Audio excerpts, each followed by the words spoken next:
என்ன bro song பார்த்தாச்சு, dance பார்த்தாச்சு, பஸ்லாம் போயிட்டாங்க பசங்க. ஸ்கிட் எதுவும் கிடையாது ப்ரோ. ஸ்கிட் இருக்கு ப்ரோ. நம்ம யூத் ஸ்கிட் நினைக்கலாம் ப்ரோ. அதாவே யூத் நடிக்க போகிறாங்க. என்ன ஸ்கிட் ப்ரோ? இதோ அதாப்பே சொல்கிறாங்க ப்ரோ. ஆனால் நம்ம பார்த்துருவோமே. அதாப்பேனா என்ன ப்ரோ? தெரியலையே ப்ரோ. அதே நான் நானும் அதே இதில் தான் இருக்கேன் ப்ரோ. ஆக்சுவலி சார் பார்க்கணும். ஓகே ப்ரோ, ஸ்கிட் பார்த்துக்கலாமா? பார்த்துக்கோங்க ப்ரோ. ஐயோ, வாழ்க்கையே சோதனையா இருக்கு. அம்மாவுக்கு தான் சோதனை இருக்கு, அப்பாவுக்கு தான் சோதனை இருக்கு, எனக்கு தான் சோதனை இருக்கு. ஆனா நான் என்னோட சோதனை சொன்னா மட்டும் யாருமே புரிஞ்சுக்க மாட்டேங்கிறாங்க. சே, ஒரு 12th படிக்கிற பிள்ளைக்கு தான் தெரியும் எவ்வளவு சோதனை எனக்கு இருக்குன்னு. சரி, நினைச்சாலே ஒரு இதுவா இருக்கு. ஸ்டாப். வின்சி என்னம்மா ஏன் கத்திட்டே இருக்க? என்ன பிரச்சனை? என்னம்மா பண்ண சொல்றீங்க? என்னோட படிப்பு தானே பிரச்சனையா இருக்கு. படிப்பு பிரச்சனை, அவளுக்கு என்ன வரணும் பிரச்சனை, எல்லாமே பிரச்சனை. என்ன பண்ண சொல்றீங்க? என்ன தெரியும்? என்னோட மத்த இருக்காங்கல்ல, எனக்கு கால் பண்ணி என்ன சொல்றாங்க தெரியுமா? வின்சி என்ன உன் போடலான்னு ஒரு வாரத்துல வரும்போது இதை படிச்சிருக்காங்க என்ன அப்படின்னு கேக்குறாங்க. உடனே வந்து அடுத்த என்ன விசாரிக்கிறாங்கன்னு தான் நினைச்சா உடனே என்னை கூப்பிட்டு என்ன வின்சி எங்க அண்ணன் எனக்கு உனக்கு படிக்கிறதுக்கு காசு பண்ணி வச்சிருக்கா, நீ 661 எடுக்கணும் அப்படிங்கிறாங்க. நான் இது நீ அதெல்லாம் கவலையே படாத. என்ன சொன்னாங்க பேசிட்டேன். நானும் போகும் போட்டு புடிச்சு எடுக்கிறாங்கம்மா. நீ அவங்ககிட்ட சொல்லு வின்சி. 600 700 எடுப்பேன்னு சொல்லு வின்சி. அம்மா, அது பத்தாது. என்னோட கிளாஸ் டீச்சர் போன வாரம் என்னை கூப்பிட்டு வின்சி உன்னை பத்தி தான் நான் புக்ஸ் பேட்டை நல்லா சொல்லிட்டு இருக்கேன், நீ மட்டும் நல்லா மார்க் எடுக்கலன்னா அப்ப நாங்க 2 பேரும் மாணவரும் காய்ச்சல் பார்க்கிறோம் அப்படிங்கிறாங்க. மறக்காம நீ காப்பாத்துவேன்னு எனக்கு நம்பிக்கை இருக்கு. ஆமா, ஆனா நான் சொல்றது நீ செய்யறியா? என்ன பண்ணணும்? மத்தேயு 6:33 எடுப்பியா? இருங்க, போன்ல போன்ல எடுக்காத. எப்ப பாரு போன். நீங்க வசனத்துல என்ன சொல்றீங்க? அது போன்ல தான் கேட்பியா? என்னங்க என்ன பண்ண சொல்றீங்க? எதை தேடணுமோ அதை எந்த இடத்துல தேடணும்னு தெரிஞ்சுக்கணும். சரி, இப்ப என்ன பண்ணணும்? என் கூட நீ நாளைக்கு சர்ச்சுக்கு வா. எனக்கு படிக்கிறதுக்கு என்னால வர முடியாதுமா. இவ்வளவு நேரம் இதை பத்தி தான் பேசிட்டு இருக்கேன். நான் திரும்பவும் சொல்றேன், உன்னோட கவலை, உன்னோட ஸ்ட்ரெஸ், என்ன பிரச்சனை இருந்தாலும் அதுக்கு எல்லாத்துக்கும் ஒரே சொல்யூஷன் நீ சர்ச்சுக்கு வரது மட்டும்தான். மார்க் வயசுல என்னமா பண்றது? நான் எப்படிமா வர முடியும்? இதுக்கு மேல நான் எப்படிதான் உங்களை கன்வின்ஸ் பண்றதுன்னு சரி, தெரியல. என்ன பண்றது? சர்ச்சுக்கு வருவியா மாட்டியா? சரி, என்ன பண்றது? அப்பாவும் ரொம்ப நச்சரிக்கிறாங்க, வேற வழி இல்ல. இப்படியெல்லாம் வரக்கூடாது. உன் முழு மனசோட கர்த்தருக்காக வா. சரி, வரேன். என்ன அப்படி இல்ல, நடக்குது? பார்த்து சிரிச்சுக்கிட்டே வர. நீ வர. சரி, வரேன். என்ன நடக்குதுன்னு பார்க்கலாம். வரேன்.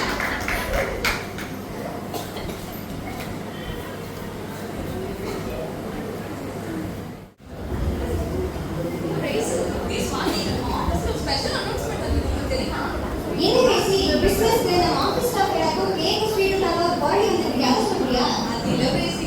அது இல்லையா? நியூ இயருக்கு ஆபீஸ் போறேன்னு சொன்னாங்க, அதுதானே சொல்றேன். கிறிஸ்மஸ் ஓவர் டைம் ஒர்க் பண்ணாக்க இன்கிரிமெண்ட் ப்ரமோஷன் பாராட்டு அப்படிலாம் சொல்லிட்டு இருக்காங்களே, அதை தானே சொல்றேன். சதி, நான் என்ன நினைக்கிறேன் தெரியுமா? நம்ம ஏசப்பா இருக்காங்க தெரியுமா? ஆமா இருக்காரு, அதுக்கு நான் இப்போ இப்போ சும்மா கிரேசி அவ என்ன சொல்ல வரா, ஃபர்ஸ்ட் அதை கேட்போம். கிரேசி ஏசப்பா இருக்கிறாங்க நாமளே இருப்போம். ஆமா, நான் என்ன நினைக்கிறேன்னா ஏசப்பா இருக்காங்கல்ல, அவங்க ரொம்ப இரக்கமா இருக்கிறது, கிருபையா இருக்கிறது, மன்னிக்கிறது, மொத்தத்துல ரொம்ப நல்லது தெரியுமா? என்ன இது எப்ப நல்லா நல்லா பேசிட்டு இருக்கா? இதெல்லாம் மனம் திரும்பிட்டாலோ? என்னடா இது, உட்காந்து தெரிவிட்டு போய் ஏசப்பான்னு சொல்லிட்டு எந்திரிச்சாரு, இப்போ ஏன் அவரை கூப்பிடுறது போறா, இப்போ என்ன இப்படி பேசுறா? ஒருவேளை கிறிஸ்மஸ்க்கு சர்ச்சுக்கு வர போறாளோ? ஆமா, இப்போ என்னதான் சொல்ல வரேன்? நான் என்ன சொல்ல வரேன்னா, இந்த வாட்டி கிறிஸ்மஸ்க்கு லீவ் எடுக்காம ஓவர் டைம் ஒர்க் பண்ண போறேன். ஏன்னா கண்டிப்பா கர்த்தர் என்ன மன்னிச்சுவாரு. நான் ஏசப்பாவோட செல்ல பிள்ளை. நான் எது தேவைனாலும் அவருக்கு தான் போய் நிற்பேன் தெரியுமா? அதான் தெரியுது, எனக்கு தேவையான போயிருப்பேன். நான் அதோட மனம் திரும்பிட்டாலோ நினைச்சேன். கிறிஸ்தி என்னடி நீ ஏசப்பா நல்லவர், வல்லவர், கிருபை உள்ளவர், இரக்கப்படுகிறவர், மன்னிக்கிறவர், டைமிங் டேபிள் தான் பேசவும் நான் அப்படியே கிறிஸ்மஸ் சர்ச்சுக்கு தான் வர போறேன்னு நினைச்சிட்டேன். இல்லைங்களே சுவாதி, நான் இன்னைக்கு சர்ச் பண்ணா என்ன நினைக்கிறேன்னு சொல்ல மிஞ்சி மிஞ்சி போனா ஒரு கேக்கு, கொஞ்சம் ஸ்நாக்ஸ், கிட்ஸ் எல்லாம் சேர்ந்து ஒரு டான்ஸ் ஆடுவாங்க, இதெல்லாம் சேர்ந்து ஒரு ஸ்வீட் போடுவாங்க. அதை தாண்டி எனக்கு என்ன கிடைக்கும்? அன்னைக்கு நான் ஆஃபீஸுக்கு போனேன்னா எனக்கு ப்ரமோஷன் இருக்கு, எனக்கு அதுக்கு மேல எல்லாருக்கும் முன்னாடி பாராட்டுறேன். நீ சொல்றது கரெக்ட் தான். சர்ச்சுக்கு போனா எல்லாரும் ஜாலியா இருக்கலாம், அவ்வளவுதான். எனக்கு ஆபீஸ்க்கு வந்தா ஒரு விஷயம் இருக்கு, நான் கண்டிப்பா ஆபீஸ்க்கு வர போறேன். ஏன் கொஞ்சம் நிறுத்துறீங்களா? கிறிஸ்மஸ்னா உங்களுக்கு ஃபர்ஸ்ட் என்னன்னு தெரியுமா? கிறிஸ்மஸ்னா நீங்க என்ன நினைச்சிட்டீங்க? இதுவே நீங்க 2 பேரும் கண்டிப்பா கிறிஸ்மஸ் சர்ச்சுக்கு வந்தே ஆகணும். இந்த டைம் வந்து நெக்ஸ்ட் டைம் சொல்லவே மாட்டீங்க.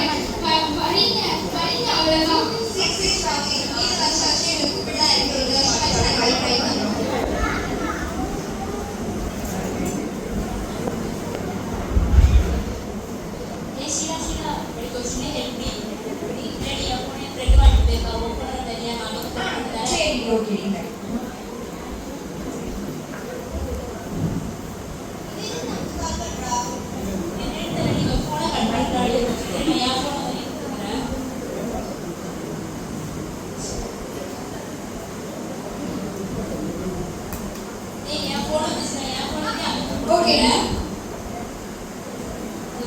ஒழுங்கா கேட்காது. ஹலோ, ஹலோ கீரவாணி தான் பேசுறீங்களா? என் ஃபோன்ல இருந்து நான் தான் பேசுவேன். வேற யார் பேசுவா? இல்ல ஷீலா கால் பண்றான்னு நினைச்சேன். அவ சும்மா கால் பண்ணி டார்ச்சர் பண்றா. அவளை எனக்கு கொஞ்சம் கூட பிடிக்கவே இல்லை. சரி, நீ ஒழுங்கா கேட்கறது பாரு. ஹாய் அபி. ஹாய் தீபா. உங்க ஃப்ரெண்ட்ஸ் பேசுற மாதிரி இருக்கு. கிறிஸ்மஸ் ஸ்பெஷலா இருக்கியா?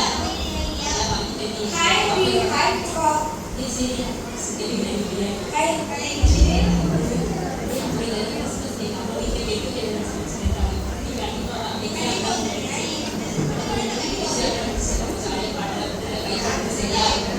கண்டிப்பா கேட்டுக்கிறதுக்காக கூப்பிட்டு வரேன். சரி ஓகே. என்ன இது நம்ம நேர்ல போனாலும் நம்ம கண்டுக்க மாட்டேங்கிறாங்க. கேட்டுக்கிறதுக்கு கூட நம்ம கூப்பிடவே இல்லையே. ஃபோன் பண்ணாலும் அட்டெண்ட் பண்ண மாட்டேங்கிறாங்க. ஒருவேளை உண்மையான நம்ம அவாய்ட் பண்றாங்களா இல்லை நமக்கு தான் அப்படி தோணுதா என்னன்னே தெரியலையே.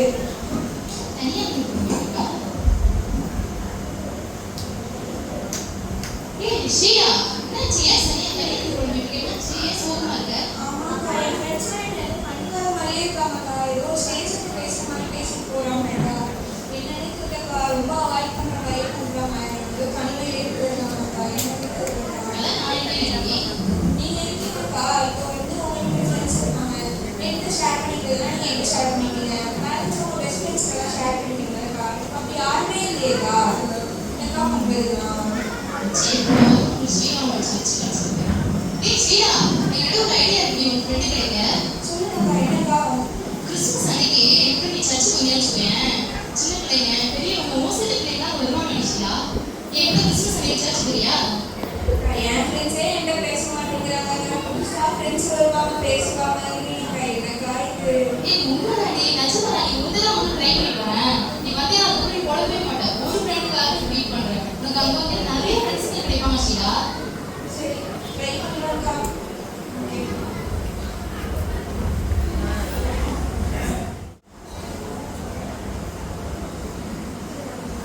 ஏய், என்ன யா சட்டம் இருக்கு? சட்டை இருக்கு. போடா, உன் சட்டை இல்ல, என் சட்டை இருக்கு. அப்பா என்ன பண்றாங்க? பா. இது சட்டை இருக்கா? புடிச்ச சட்டை. அதெல்லாம் முடியாது. நான் அப்பா தான் நிக்கிறேன். பா, நானப்பா. அப்பா அப்பா பா, அக்கா சொல்லுப்பா. நான் சட்டை பாரு.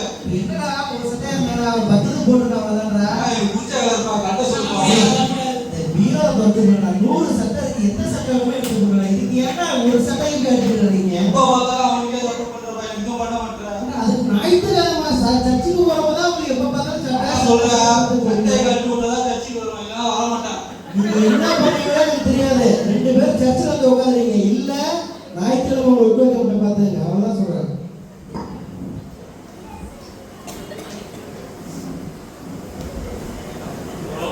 நல்ல வேலை ப்ரோ, நான் ஒரே ஷர்ட் போட்டோம். என்ன bro, இவ்வளவு force பண்ணி சர்ச்சுக்கு அழைச்சிட்டு போறதுக்கு பேர் தான் அகாப்பேவா? இல்ல ப்ரோ, இன்னும் அந்த ஸ்கிரிப்ட் முடியல. இன்னும் பாருங்களேன். இனிமேதான் climax-ஏ இருக்கா? ஆமா ப்ரோ. ஓகே bro, பார்த்துருவோம். பார்த்துலாம்.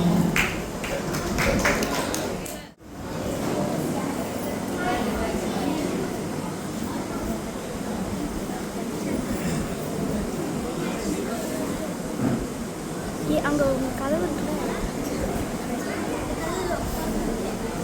உள்ள போ. பைசா நல்லா இருக்கீங்களா? கிறிஸ்துவ மதமா எல்லாம் ரொம்ப சந்தோஷமா ஒரே ட்ரெஸ்ல சர்ச்சைக்கு அழகாக இருக்கீங்க. வாழ்த்துக்கள். ஆண்டவர் உங்களை ஆசீர்வதிப்பாராக. இந்த நாளிலும் கூட இந்த ஜெபக்கூடுகைக்கு வர முடியாத சூழ்நிலையிலும் மன கஷ்டத்தோடும் கற்பனை பிரச்சனைகளோடும் வற்புறுத்தியும் சண்டை போட்டுக்கொண்டும் இங்கே அநேகர் வந்திருக்கலாம். கட்டாயப்படுத்தி கூட அழைச்சு வந்திருக்கலாம். உங்க எல்லாருக்கும் நான் ஒரு கதை சொல்றேன். நம்ம ஆண்டவராகிய இயேசு கிறிஸ்து எப்படியாப்பட்டவர்னு சொல்லி ஒரு மலை கிராமத்துல ஒரு ஸ்கூல் நடந்துட்டு இருக்கு. அந்த ஸ்கூல் ஈவினிங் முடிஞ்சு ஒரு டிரைவர் என்ன பண்ணாரு, அந்த குழந்தைகள் எல்லாம் வேன் அழைச்சிட்டு வராரு. வர்ற வண்டியில் என்ன ஆகுதுன்னு கேட்டிங்கன்னா வண்டி பிரேக் டவுன் ஆகிடுது. அதாவது மலைப்பாதைக்கு சரகலாக இருக்கும். அப்படியே இறங்கின பொழுது பிரேக் பிடிக்கல. என்ன பண்ணுறதுன்னு அவருக்கு ரொம்ப பரிசு அவர் வந்து பிள்ளைங்களை காப்பாற்றி ஆகணும், என்ன பண்ணுறதுன்னு ரொம்ப திகச்சு போயிடுறாரு, ரொம்ப ஆதங்கப்படுறாரு, வேதனைப்படுறாரு. அதுக்கு ரெண்டே வழி தான் இருக்குது அந்த வேலை பார்க்க. ஒன்று, ஏதாவது ஒரு மரத்துலையோ இல்லை ஏதாவது ஒரு கட்டையிலையோ சேர்த்து மரத்துலையோ மோதி நிப்பாட்டினா தான் அந்த வேன் நிப்பாட்ட முடியும், அந்த குழந்தைங்களை காவல் பண்ண முடியும். இல்லைன்னா எல்லா குழந்தைகளும் அந்த டிரைவரும் எல்லாரும் சேர்ந்து என்ன பண்ணுவாங்கன்னா அந்த மலை தகவல் விழுந்து இறந்து விடுவாங்க. அப்போ என்ன பண்ணுறது யோசிக்கிறாரு. ஓகேன்னு அந்த டிரைவர் முடிவுக்கு வர்றாரு. வண்டி நிப்பாட்டோம்னா ஏதாவது ஒரு மதங்களை போய் மோதி நிப்பாட்டிக்கலாம் அப்படின்னு பிளான் பண்ணி வண்டியை ஓடிக்கிட்டே போகிறாரு. அவர் கண்ணுக்கு எதிராக ஒரு மதகு ஒரு கட்டம் தென்படுது. சரி, அதில் மோதி நான் நினைக்கும் போது பார்த்தீங்கன்னா அந்த மதகு மேலே ஒரு பையன் உட்காந்துருக்கான், சின்ன பையன். இப்போ அவர் என்ன பண்ண முடியும்?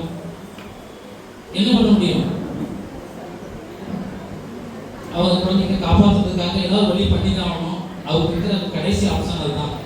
அந்த மதங்களை மோதி நிப்பாட்டினாலும் அந்த வேன் நிப்பாட்டினா குழந்தைகளை சேவ் பண்ணலாம். ஸோ அவர் என்ன பண்ணுறாரு, இதை பற்றி யோசிக்கல. இந்த ஒரு குழந்தை சாகிறது பெருசா, எல்லா குழந்தைங்களும் சாகிறது பெருசா அப்படின்னு யோசிக்கிறாரு.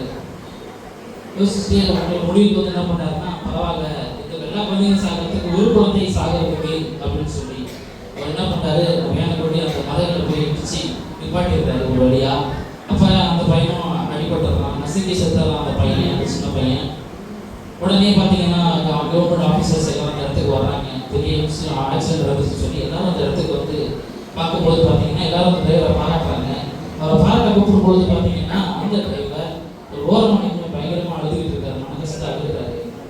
ஏன் அழுகுறீங்க அப்படின்னு சொல்லி எல்லாம் கேட்கும்பொழுது அவர் உணர்மாக பேசாமல் அழுதுகிட்டே இருக்காரு. அப்புறமா தான் சொல்கிறாரு, அந்த மதத்தில் உட்காந்துருந்த குழந்தை என் குழந்தை, நான் என்ன பண்ணிட்டேன், இந்த எல்லா குழந்தைங்களும் காப்பாற்றுறதுக்காக என் உறவுக்கு என்ன பண்ண நான் பலி கொடுத்துட்டேன் அப்படின்னு சொல்லி அந்த டிரைவர் அப்படிங்கிற தகப்பனார் வந்து ரொம்ப வாரத்தோடு சொல்றாரு.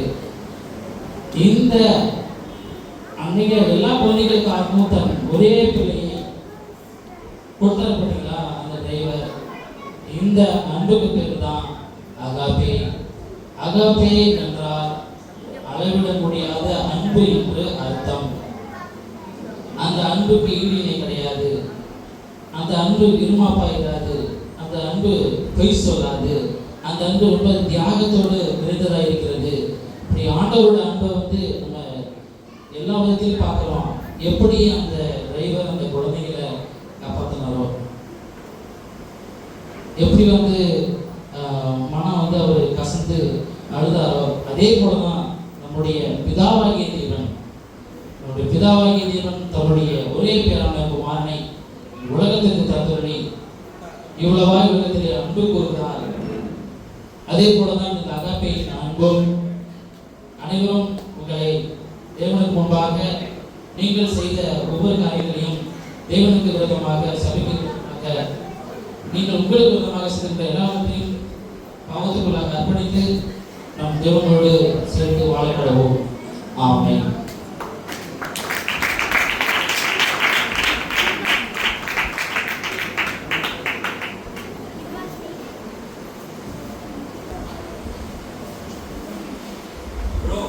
பாத்தீங்களா ப்ரோ, அகாபேனா ஏசப்பாவோட அளவற்ற அன்பு ப்ரோ. இது தெரியல ப்ரோ எனக்கு ஒரு நாளா. எனக்கு தெரியும் ப்ரோ, ஆனால் எல்லா ஆடியன்ஸும் தெரியணும்ல ப்ரோ. அதுதான் உங்களுக்கு தெரிஞ்சுட்டு தான் இருக்கீங்களா ப்ரோ நீங்க? ஆமாம் ப்ரோ, எல்லாரும் தெரிஞ்சுக்கணும். நான் சொல்கிறதோட நீங்கள் ஸ்கிரிப்டில் பார்த்து தெரிஞ்சுக்கிட்டீங்களா, அதுதான் ப்ரோ.